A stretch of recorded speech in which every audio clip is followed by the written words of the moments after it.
Nosotros hemos pasado un video de 9 minutos, presidente, como del premier. Sí, estoy enterado de todo, desgraciadamente, pero no pensé que siguiera creciendo en el nivel. Tristemente así es. Noticia de último minuto, acaban de explotar los Casti videos. Hablamos de videos secretos y Palacio de Gobierno, donde se compromete al mismísimo presidente Pedro Castillo. Videos que han explotado a nivel internacional, pues se han revelado en CNN, programa de Fernando del Rincón, pues la representante del Consejo de la Prensa Peruana, María Eugenia Mome, filtró este potente Casti video donde se demuestra cómo es que Castillo planifica atentados contra periodistas como Claudia Toro solamente por destapar su corrupción.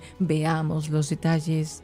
El Tribunal Constitucional de Perú ya anuló ya por completo la denuncia constitucional contra el presidente Pedro Castillo por el presunto delito de traición a la patria. ¿Sí?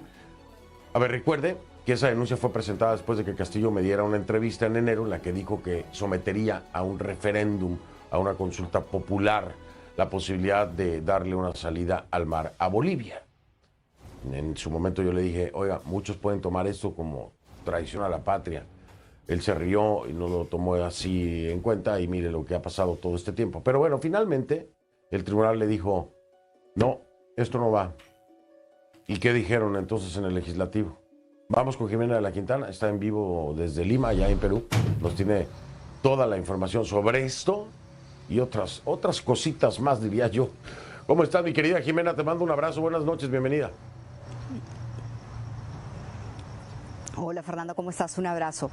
Mira, la sentencia del Tribunal Constitucional es extensa, tiene más de 80 páginas y tiene una argumentación vasta, pero en resumen lo que dice, y voy a tomar una de las partes de la misma, de hecho está en la página 22, es que el hecho de que el presidente Castillo haya opinado sobre la posibilidad de ir a un referéndum para ver si se le daba o no mar a Bolivia no constituye ni una infracción constitucional ni un delito, el delito de traición a la patria, porque recordemos que la denuncia constitucional tenía dos partes, el antejuicio político por comisión de delito y el juicio político por infracción a la Constitución. Entonces el Tribunal Constitucional anula ambas cosas. Eso por un lado. ¿Cómo reaccionó la defensa de Castillo? El abogado de Castillo, el señor Benji Espinosa, lo que dijo en sus redes sociales, en su cuenta de Twitter, básicamente fue que es un mamarracho jurídico, y es tal cual lo que dijo, refiriéndose a la anulación del TC y obviamente saludando la decisión del Tribunal Constitucional. Ahora, Fernando, la pregunta es ¿qué va a pasar? Yo he consultado con personas vinculadas a la subcomisión de acusaciones constitucionales donde inició el proceso de la acusación constitucional y con abogados constitucionalistas, y te diría que hay opiniones diversas. El Tribunal Constitucional es el intérprete máximo de la Constitución y la última instancia que existe. Sin embargo, hay personas que piensan de esta forma. Algunos dicen que este es el fin de la denuncia, otros, como la misma presidenta de la subcomisión, Lady Camones, lo que dicen es que el tribunal ha dicho que esto se anula pero que no se archiva, y por lo tanto, eso lo dijo Lady Camones, esto debería mañana debería darse cuenta en la comisión permanente a donde llegó esta denuncia constitucional, debería darse cuenta de lo decidido por el Tribunal Constitucional, y lo que dijo Lady Camones es que lo que se haría con esto es volver a hacer un informe de calificación, es decir, ella dice, la denuncia ha sido anulada pero no archivada y les corresponde, digamos, hacer un nuevo informe sobre la misma. Ahora, esto en realidad vamos a ver finalmente qué se decide, porque recuerda, Fernando, que esto es histórico, nunca ha pasado en la historia del país que un caso como este de traición a la patria o como este por traición a la patria se dé, así que vamos a ver qué decide la comisión permanente sobre el tema. Lo cierto, Fernando, es que hay una nueva denuncia constitucional presentada el día de hoy contra el presidente Castillo. ¿Por qué? Porque recordemos que se solicitó por parte del premier Aníbal Torres un voto de confianza. Lo que dicen estos ciudadanos que han interpuesto esta denuncia constitucional es que el mismo reclamo es ilegal, es decir, que la forma en la que se ha pedido es ilegal. Y todo esto ocurre, termino con esto, en medio de la visita de la OEA que se inició el lunes, debía culminar el martes, pero no ocurrió, culminó recién hoy en la mañana. Ellos dicen que han sostenido más de 27 reuniones con los 3 poderes del Estado, se han reunido también con la Fiscalía, y esto es muy importante porque recordemos que la Fiscalía es quien sigue las denuncias en contra del presidente Castillo por presuntos actos de corrupción. Se han reunido también con la Defensoría del Pueblo, organizaciones civiles e incluso con gremios periodísticos. Y me imagino que hablarás tú hoy sobre el tema, Fernando. Así es, tantas cosas que hablar, Jimena. La verdad es que a casi un año, pues sí, casi un año, ¿no? 10 meses de que hice esta entrevista con el presidente Castillo, no se ha encontrado ni la estabilidad, ni la gobernabilidad, ni se han aclarado muchos de los temas que hace casi un año hablaba con él y le cuestionaba ya de entrada por lo que veía venir, y hoy siguen siendo los temas en la agenda del país, en la agenda de la justicia peruana, en la agenda de Castillo, que me pregunto yo, ¿cuándo va a empezar a gobernar? Porque no ha podido, en definitiva. ¿Por qué razones? Las conocemos. Se ha tardado mucho más tiempo en defenderse que en gobernar. Pero bueno, Jimena, te mando abrazo, mil gracias por toda la explicación, estamos en contacto, buenas noches. Un abrazo. A ver, en los 2 días de visita, el grupo de alto nivel de la OEA, ya nos decía Jimena, con todos, ¿no? 27 reuniones, con el objetivo de escuchar todas las voces representativas del Perú. Uno de esos encuentros, lo puntualizaba también Jimena, fue con el gremio periodístico y con Eliana Rebollar, que es la defensora del pueblo en funciones. Medios locales como El Comercio reportaron que Rebollar informó que la libertad de expresión en el país ha sido asediada, particularmente desde que las altas autoridades del Poder Ejecutivo utilizan discursos hostiles contra los comunicadores. Sin embargo, de acuerdo con la defensora del pueblo, las agresiones físicas y verbales contra la prensa llegan tanto de los simpatizantes del oficialismo como desde los de la oposición. Entonces, se ha convertido el Ejecutivo peruano, con Castillo a la cabeza, en el principal enemigo de la libertad de expresión y de prensa en Perú. Y es que esta falta de respeto le ha abierto la puerta también a la oposición, si se les ocurre cuestionarlos. Voy a hablar de este tema para ver cuál es la realidad y dónde están parados cuando regrese de la pausa con mi invitada de esta noche, que es María Eugenia Mome, es presidenta del Consejo de la Prensa Peruana. Ya regreso con ella.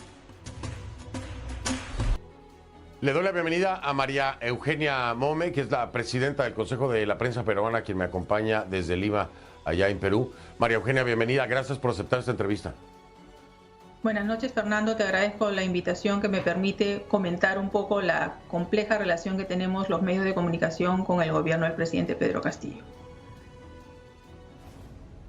Ya la Sociedad Interamericana de Prensa ha llamado la atención precisamente sobre esta situación, pero dime, a ver, hay una evolución aquí. Desde que Castillo empieza a tener que enfrentarse con los cuestionamientos, se recrudece también el maltrato hacia mi colega periodista.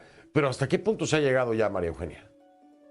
Fíjate, esto realmente, la relación entre el presidente y la prensa, la relación compleja, se inicia prácticamente desde la juramentación del presidente el 28 de julio del 2021, cuando él dice que no va a gobernar desde Palacio de Gobierno para romper con los lazos coloniales.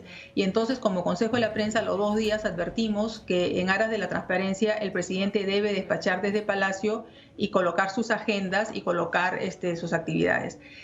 En este devenir, los periodistas descubren el caso de la Casa Zarratea, que es la casa, el propietario es Alejandro Sánchez, un amigo del presidente, donde en este seguimiento salen muchísimos personajes vinculados a muchos casos de corrupción, sobre todo con el ministro de Transportes y Comunicaciones, que el 28 de febrero renuncia y hoy está prófugo. Entonces, la prensa ha estado cubriendo, investigando todos estos actos o presuntos actos de corrupción del presidente Castillo, y es ahí donde se inicia un sistemático ataque a los medios de comunicación, a los periodistas, a los reporteros, y que no cesa, y que es en cada actividad pública que él hace con un tono muy agresivo que inclusive pone en riesgo la integridad física de los periodistas que cubren sus actividades, ¿no? A ver, aquí hay que entender que ya no es solamente, digo, lo de Castillo me queda claro, es evidente, pero ya no es solamente de ese frente, y eso es lo que más me preocupa. Por supuesto, puede ser propiciado precisamente por el presidente Castillo, pero también la oposición está empezando a adoptar unas formas con la prensa que no debería. Fíjate, desde el Parlamento también, o sea, el Parlamento, donde está la gran oposición del presidente Castillo, han tenido iniciativas contra la prensa. Nosotros inclusive en el mes de mayo hemos tenido que hacer como una especie de plantón frente al Congreso para que los periodistas puedan ser permitidos de ingresar y de cubrir todas las actividades. Pero acá lo que se ve es una polarización entre ambos poderes, una disputa permanente donde vivimos realmente en un desgobierno, en un caos, no se puede generar políticas públicas que ayuden a los ciudadanos a vivir bien. Entonces, sí es una pugna permanente entre el Ejecutivo y el Parlamento, y los ciudadanos estamos al frente, y los medios de comunicación son satanizados y considerados los culpables de todo lo que está ocurriendo en el país, cuando lo único que hacemos es pedir rendición de cuentas a las personas que nos gobiernan.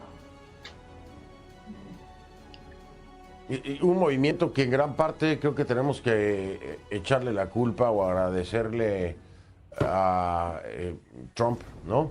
A Donald Trump, que fue el que empezó a arremeter de una forma espantosa. Esto se ha generalizado. Lo habíamos visto en Venezuela, y aquí viene el punto, María Eugenia, más preocupante. ¿Qué se está haciendo o cómo se está llamando la atención para que no se llegue a los extremos que hemos visto en otros países como Estados Unidos con Donald Trump, o mayormente y más graves, lo que hemos visto en Venezuela? Justamente nosotros hemos estado la última semana de octubre en España, en la conferencia anual de la Sociedad Interamericana de Prensa, porque lo que creemos es que es muy importante que la situación que se vive en el Perú sea conocida a nivel internacional. Cuando hablábamos con el presidente del Consejo de la Prensa, el señor Canaguati, nos decía que mucho de esto no se conocía afuera y que era importante que nosotros lo diéramos a conocer. Nosotros hemos pasado un video de 9 minutos con agresiones tanto del presidente como del premier, con manifestaciones de los periodistas, porque sí, o sea, no somos una Venezuela, pero sí nos preocupa el camino que podamos seguir o una deriva autoritaria que pudiera querer tener el presidente Castillo contra los medios de comunicación. Entonces, como una alerta, como una llamada de atención, señores, en el Perú las cosas no están bien, la relación entre el presidente y los medios de comunicación no está bien, el lenguaje agresivo que usan contra los periodistas tampoco es el correcto, y eso también lo hemos explicado el día de ayer en nuestra reunión con la OEA, dando cuenta de todo lo que te estoy contando, de las diferentes formas, ¿no?, de los ataques a la prensa en los actos públicos.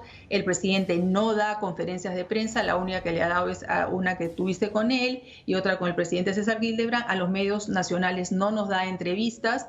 Hay iniciativas legislativas para que se penalice cualquier difusión de información sobre estas investigaciones. Se impide a la prensa a ingresar a muchas conferencias, se permite el ingreso a la prensa extranjera y no a la prensa nacional. Y otro punto también que informamos es que hace un año, más de un año, que le pedimos al presidente que firmara la declaración de Chapultepec y Salta, que es los mandatarios se comprometen a defender y a respetar la libertad de expresión, que es un pilar de la democracia, y eso tampoco se ha dado. Entonces, nuestra misión desde el Consejo de la Prensa, o nuestro objetivo, es dar a conocer lo que está pasando en el país afuera. Sí. Pues cuenten con nosotros, María Eugenia, precisamente para ponerle freno a esto y que no llegue a los extremos que ya mencionábamos, tanto tú como yo. Por favor, este espacio será precisamente para darles el apoyo y el seguimiento, porque sí, estoy enterado de todo, desgraciadamente, pero no pensé que siguiera creciendo en el nivel. Tristemente así es. Aquí estamos a la orden, María Eugenia. Me tengo que despedir, se me ha ido el tiempo de programa, pero te agradezco que me hayas acompañado. Muchísimas gracias, Fernando, por tu invitación. Gracias a ti, a esto hay que darle toda la visibilidad. Era María Eugenia Mome, presidenta del Consejo de la Prensa Peruana. Me acompañó desde Lima, yo hago pausa y ya vengo. Como acabas de ver, sin duda alguna, esta polémica revelación tiene Como acabas de ver, sin duda alguna, esta potente revelación por parte del Consejo de la Prensa Peruana ya ha llegado a niveles internacionales. Por ese motivo, ahora la justicia tiene que hacer frente a ello, castigando al mandatario, porque no podemos permitir que la democracia se vea vulnerado por un pseudo dictador que intenta atentar contra periodistas que solo hacen su trabajo. Comparte el video si es que apoyas a Claudia Toro y quieres que estos castivideos salgan a la luz. Espero verte en el siguiente con mucha más información. Hasta pronto.